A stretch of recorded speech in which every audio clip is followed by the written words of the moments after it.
Queridos, nós vamos abrir a palavra de Deus no Evangelho de Lucas, no capítulo 1. Leremos do verso 26 até o verso 38, o anúncio do nascimento de Jesus, feito pelo anjo Gabriel à Virgem Maria.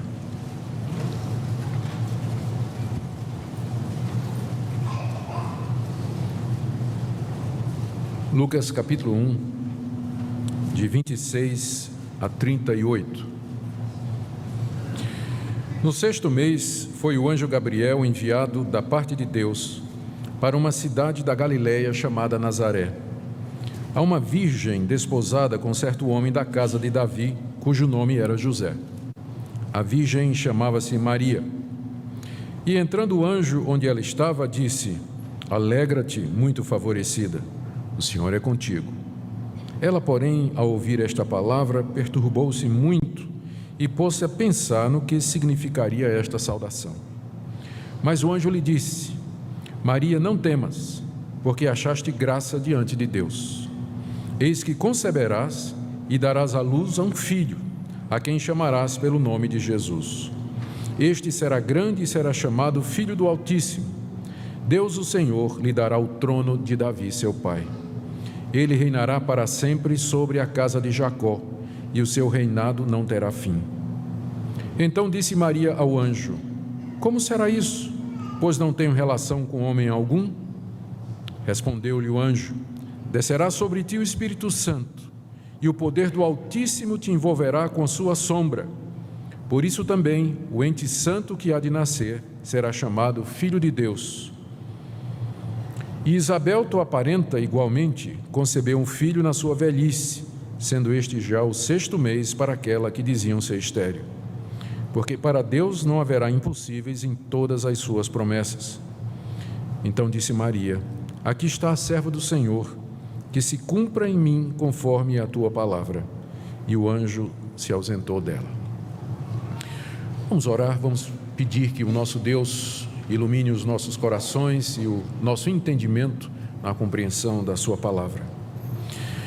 Nosso Deus, estamos diante da tua revelação escrita e aqui nós temos o registro do anúncio do anjo que tu mandastes há 2000 anos atrás, anunciar àquela moça virgem o nascimento do seu filho, do teu filho.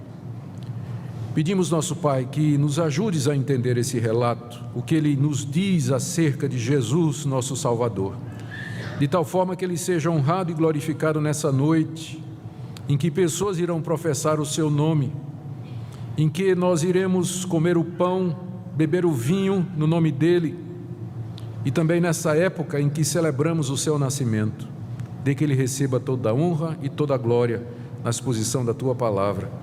Fala aos nossos corações, em nome de Jesus. Amém.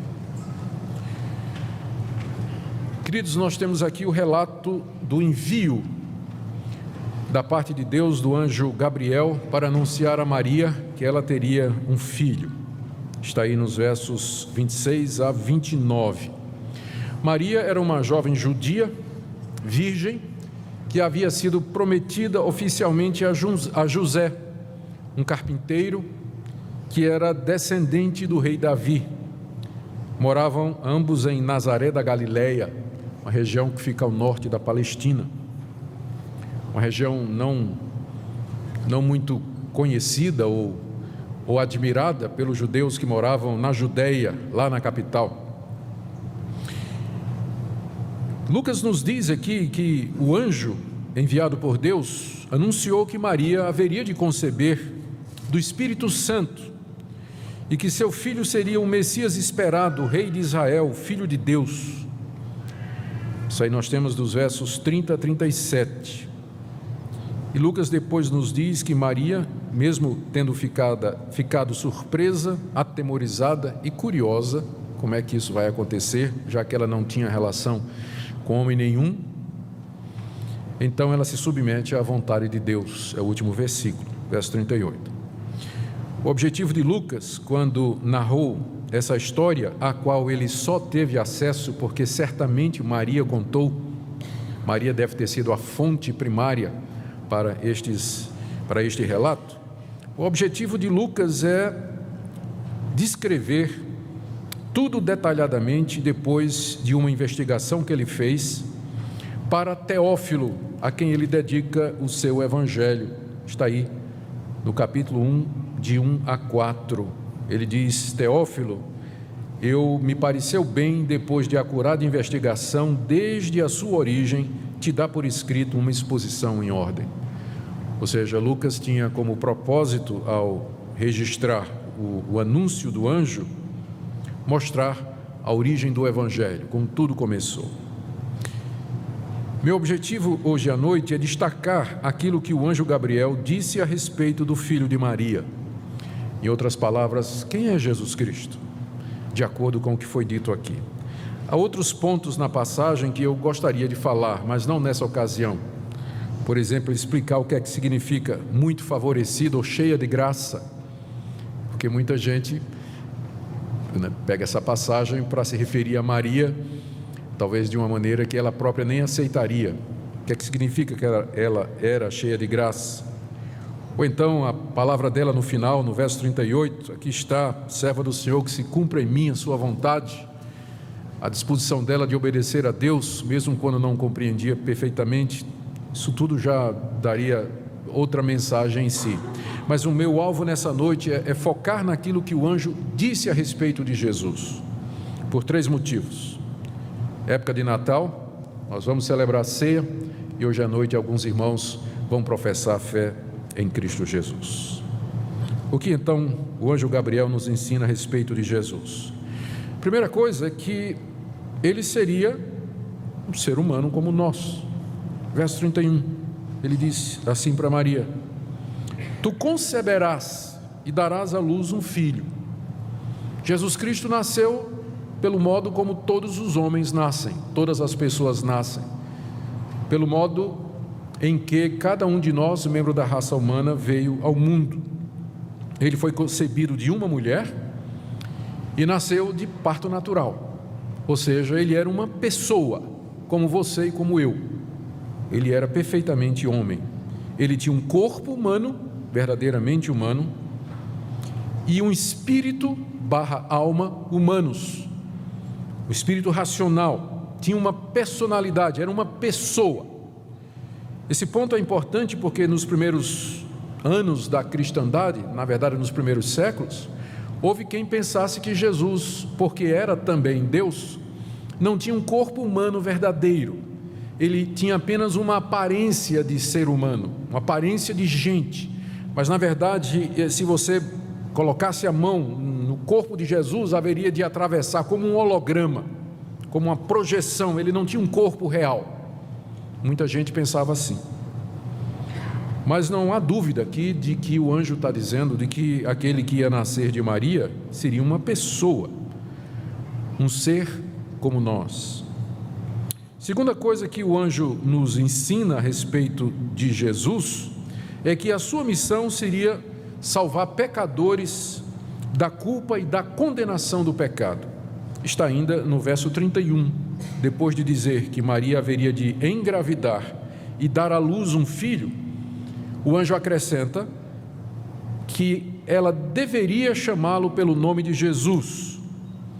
A palavra Jesus é o nome dado pelo anjo, em hebraico Yeshua, que significa a salvação vem de Yahvé, a salvação vem de Deus. Na versão de Mateus, capítulo 1, verso 21, nós temos que o anjo deu a explicação: você vai chamá-lo de Jesus, porque ele salvará o seu povo dos pecados dele. É isso que o nome Jesus significa. Ele recebeu esse nome por causa da missão para a qual ele veio ao mundo. Ele veio para salvar pecadores. Ele veio para morrer por eles, resgatá-los da culpa e da condenação que os seus pecados com justiça mereciam. Terceira coisa que o anjo diz no desenrolar da entrevista com Maria é que ele seria um ser humano muito especial. Eu destaco aqui mais alguns pontos do discurso de Gabriel. ainda no verso 32, ou no verso 32, ele diz assim: este, referindo-se a Jesus, será grande.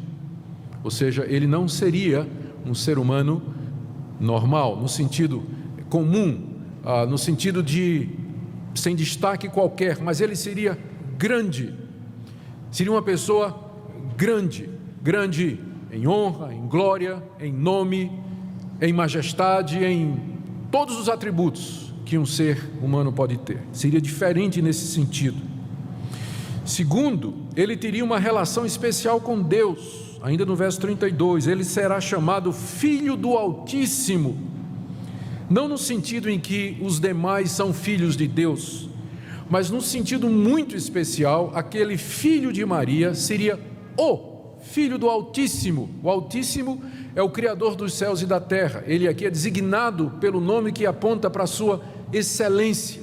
Ele é o Deus supremo acima de todas as coisas, o Altíssimo, não tem mais nada acima dele, não tem ninguém ou nada mais alto do que ele. Ele é o Altíssimo, ser supremo. Pois bem, o Filho de Maria seria o filho desse ser, será o Filho do Altíssimo. Num sentido, nós somos chamados na Bíblia de filhos de Deus, os que professam o nome de Jesus. Mas nenhum de nós tem com Deus a relação que este Filho de Maria teve. Ele é o Filho do Altíssimo. Não há ninguém igual a ele. Terceira coisa que o anjo nos diz aqui, versos 32 e 33, é que ele seria herdeiro do trono de Davi e, portanto, rei dos judeus, conforme uma promessa que Deus havia feito a Davi, lá no Antigo Testamento. Davi foi rei de Israel, o rei mais afamado, o rei que era temente a Deus, compôs boa parte dos salmos que nós temos hoje no livro que traz esse nome. Deus um dia lhe apareceu, está lá no segundo livro de Samuel, capítulo 7, versos 12 e 13, e Deus disse a Davi: depois que você morrer, eu vou levantar um descendente da sua linhagem, que vai se assentar no trono, e que será rei na nação de Israel. O pai adotivo de Jesus, José, era da linhagem de Davi, e Maria, ao que parece, também era da linhagem de Davi. Portanto, Jesus era legítimo descendente do rei a quem Deus tinha feito essas promessas. Por isso que o anjo disse: o Senhor lhe dará o trono de Davi, seu pai. Jesus era filho, descendente de Davi, a quem foram feitas estas promessas. E a promessa é que ele seria o rei dos judeus, o rei de Israel, e mais do que isso, o rei do povo de Deus, do Israel espiritual, da sua igreja. Quarta coisa que o anjo diz, está no verso 33, ele reinará para sempre sobre a casa de Jacó. Jacó e Israel, a mesma coisa, e o seu reinado não terá fim. Portanto, esse rei, ele é um rei diferente, porque todos os reis têm termo no seu mandato, no seu reinado. Eles reinam enquanto vivem, a morte põe fim ao reinado deles. Foi assim com Davi, reinou, morreu, acabou o reinado dele. Foi assim com Salomão, reinou, morreu, terminou. Mas esse rei, o reinado dele não tem fim. Por quê? Porque a morte não teria domínio sobre ele. Ele haveria de morrer, porque ele veio nos salvar dos nossos pecados, mas ele haveria de ressuscitar, como de fato ressuscitou, e reina para sempre. Ele já reina. O seu reinado não terá fim eternamente. Quinta coisa, verso 36. Maria, no verso 34, pergunta: mas como vai acontecer isso que eu não tenho relação com homem nenhum? E o anjo explica no verso 35: descerá sobre ti o Espírito Santo, e o Altíssimo, e o poder do Altíssimo te envolverá com a sua sombra. Por isso também o ente santo que há de nascer será chamado Filho de Deus. Verdade, o verso 35. De acordo com essa passagem que nós lemos aqui, Jesus foi gerado pelo poder do Espírito Santo no ventre de Maria. está dito aqui, ele foi gerado de maneira sobrenatural. Não dá para não ver aqui um paralelo do que está sendo dito com o relato da criação. Lá em Gênesis capítulo 1, no verso 2 está dito, 1 e 2, no princípio criou Deus os céus e a terra era sem forma e vazia, e o Espírito de Deus pairava por sobre a face das águas. Da mesma forma que o Espírito de Deus veio sobre as águas, e através dele, pelo poder dele, Deus dá forma ao mundo, o Espírito Santo haveria de vir sobre Maria, de forma que aquele ser que seria gerado nela, seria o Filho do Altíssimo. Também não dá para deixar de ver um paralelo com a nuvem Shekinah no Antigo Testamento. O templo, ou o tabernáculo, a tenda, eram símbolos da presença de Deus, e de vez em quando a nuvem da presença de Deus vinha, repousava sobre o templo, sobre a tenda, e enchia a tenda completamente. Da mesma forma, a glória de Deus veio sobre Maria e a cobriu, gerando nela o Filho do Altíssimo, aquele rei cujo reinado é eterno. Não significa, preste bem atenção, que Deus Filho foi gerado ali, como alguns na antiguidade e hoje dizem, que Deus gerou Deus Filho ali. Na verdade, Deus Filho já existia com Deus Pai desde toda a eternidade. Ali ele assume a natureza humana, ali ele é feito homem na pessoa de Jesus de Nazaré. O termo que nós usamos para isso é encarnação. Não confunda com reencarnação. É encarnação. Deus Filho se fez carne ali no ventre de Maria, pelo poder do Espírito Santo. Por isso, não é sem razão que o anjo, ainda no verso 35, diz assim, que ele será um ente santo. O ente santo que há de nascer será chamado Filho de Deus. Santo por quê? Sem pecado, porque essa era a razão pela qual o Espírito de Deus veio sobre Maria, para gerar de maneira sobrenatural o seu filho. Porque se ele fosse filho de José carnalmente, e se não houvesse essa intervenção do Espírito Santo, esse ente nasceria como você e eu, cheios de pecado, inclinados a todo mal, carregando a culpa original, já chamados de filhos da ira por natureza. Mas o Salvador do mundo precisava nascer sem pecado. Ele é um ente santo, por causa dessa operação sobrenatural do Espírito Santo sobre ele. Isso é o que o texto nos diz. Queridos, através da história da igreja, nem sempre se entendeu dessa maneira. Há vários erros que nós devemos evitar com relação à pessoa de Jesus. Muito cedo no cristianismo começaram a aparecer questões a respeito da pessoa de Cristo, porque, convenhamos, não é tão fácil para nós entender isso. Como é que Deus pode se tornar gente? Jesus era o quê? 50% homem, 50% Deus? E as duas naturezas, a divina e humana, como era? Era uma mistura, era uma combinação, uma influenciava a outra. Qual é que predominava? Quando ele disse, Deus meu, por que me desamparaste? Era Deus que estava falando? E Deus morre, como ele morreu na cruz? Como é isso? Então, a pessoa misteriosa de Jesus sempre provocou discussão dos teólogos. Já no primeiro século, já havia discussão sobre quem era de fato Jesus Cristo. Os primeiros teólogos, os grandes teólogos da cristandade, se reuniram em encontros que nós chamamos de concílios, que duravam às vezes anos, em que eles discutiam, estudavam, refletiam a respeito da pessoa de Jesus.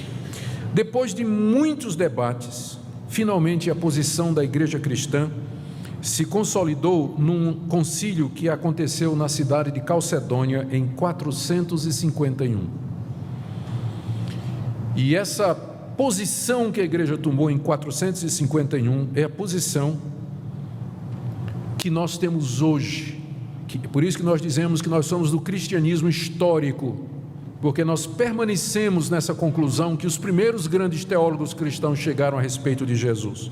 Eles rejeitaram as seguintes opiniões a respeito de Jesus. Primeiro, rejeitaram a opinião que ele era somente um ser humano, que ele era somente humano, uma pessoa normal, como qualquer um de nós, a respeito de quem os discípulos escreveram mitos e lendas e fábulas, disseram que ele andou sobre as águas, que ele multiplicou pães, transformou água em vinho e que finalmente ressuscitou. Não aconteceu nada disso, eles disseram. Jesus era simplesmente um pregador, era um filósofo, era um contador de provérbios, e os seus discípulos é que fizeram dele aquilo que nós encontramos hoje. Os teólogos disseram, não, isso aí não. Muitos desses teólogos, eles foram discípulos de quem andou com Jesus, discípulos de João, discípulos de Mateus. Eles disseram isso não, nós vimos a sua glória. Eu fui, Papias, um dos grandes teólogos que foi discípulo de João Batista, falava das coisas, discípulo de João, o apóstolo João, dizia das coisas que João contava a respeito de Jesus. Não, ele não era somente humano.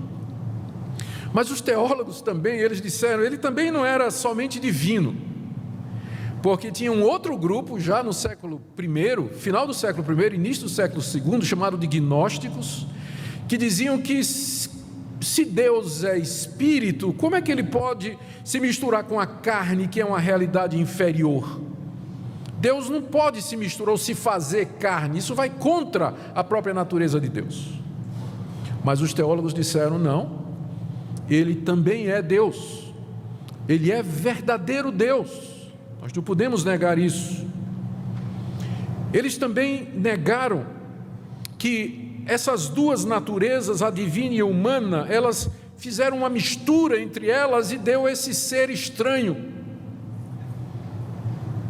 Não, eles negaram, não é isso não, as duas naturezas não se misturam, elas permanecem independentes, embora cooperando uma com a outra.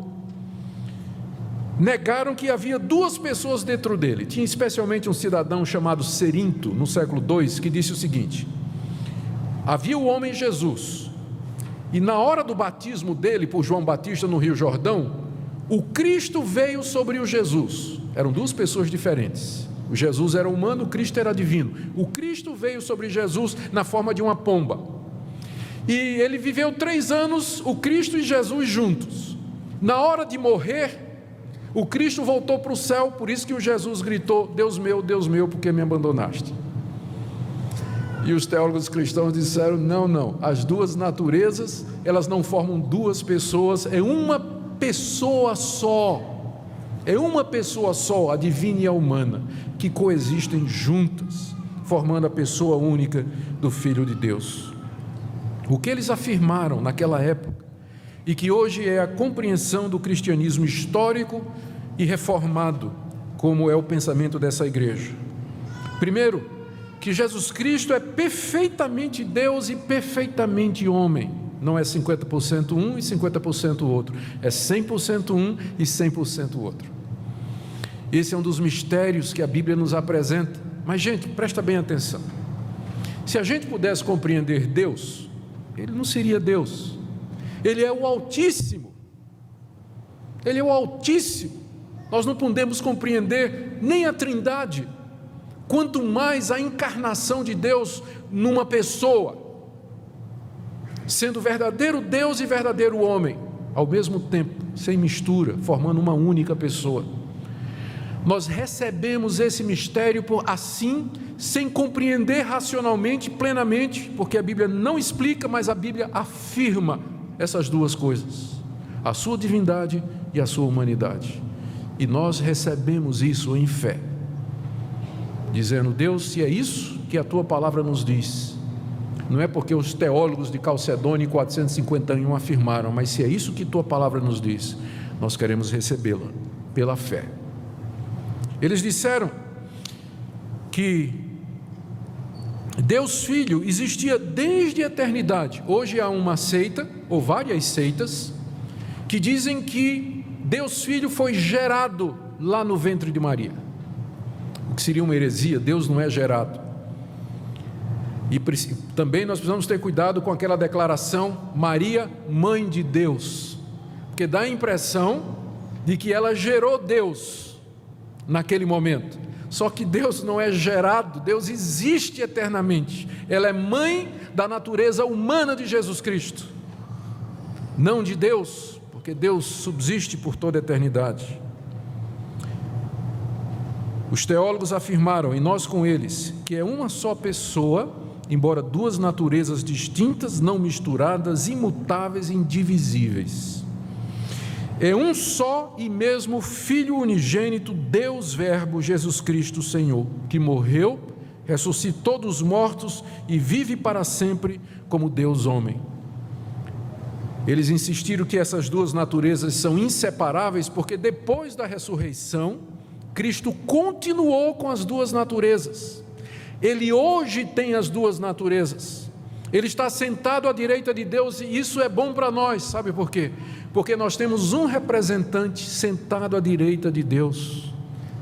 É por isso que ele é o nosso mediador. Nós temos um membro da humanidade sentado à direita de Deus, Cristo ressurreto dos mortos.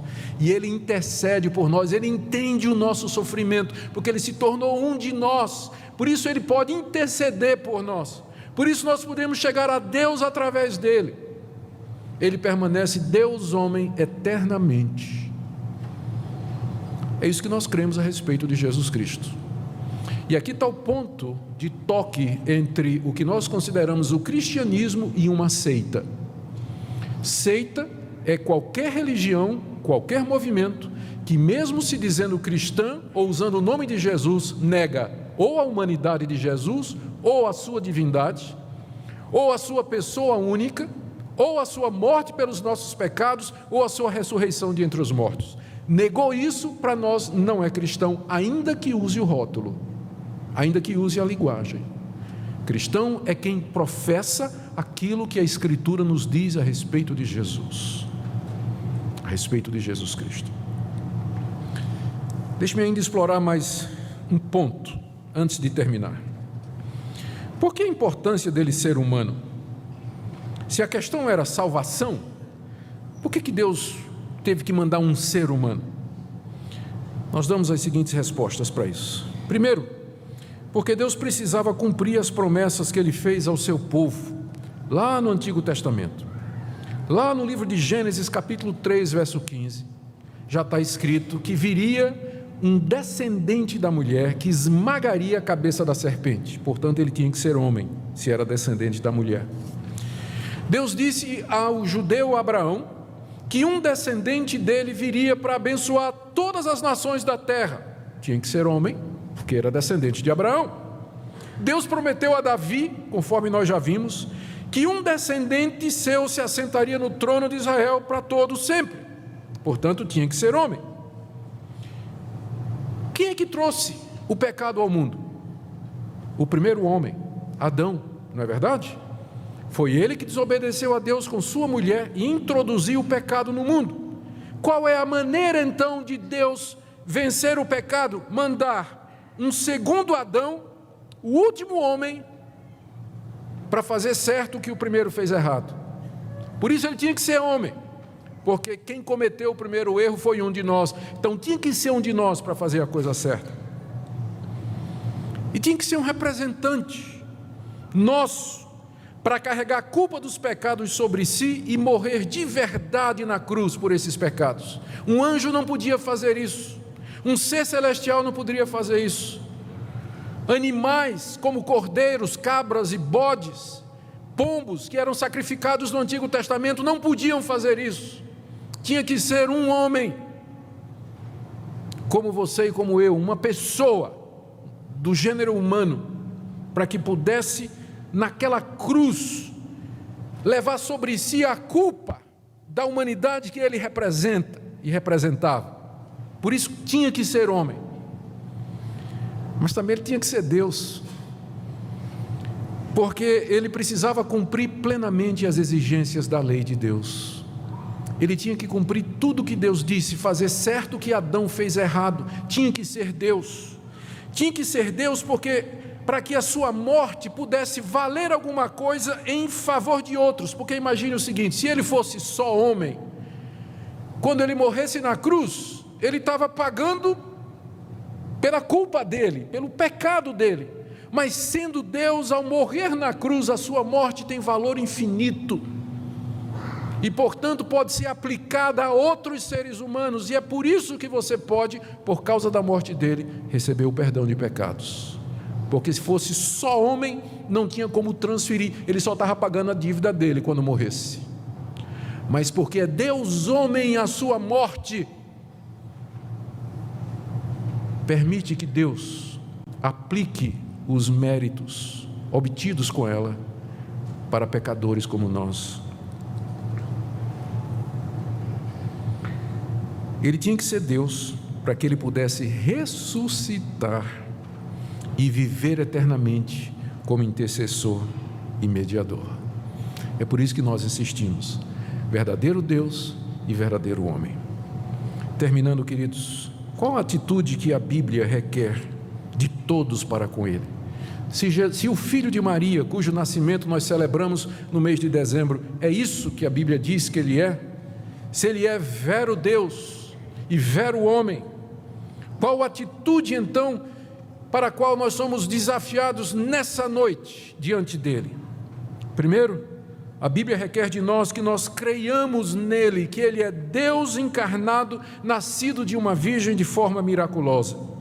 Que nós creiamos que ele ressuscitou dos mortos, depois de ter morrido pelos nossos pecados. Que nós creiamos que sua morte e ressurreição são a única maneira pela qual nós podemos ser salvos de nossos pecados. Não há nenhum outro modo a não ser mediante a sua morte na cruz e a sua ressurreição.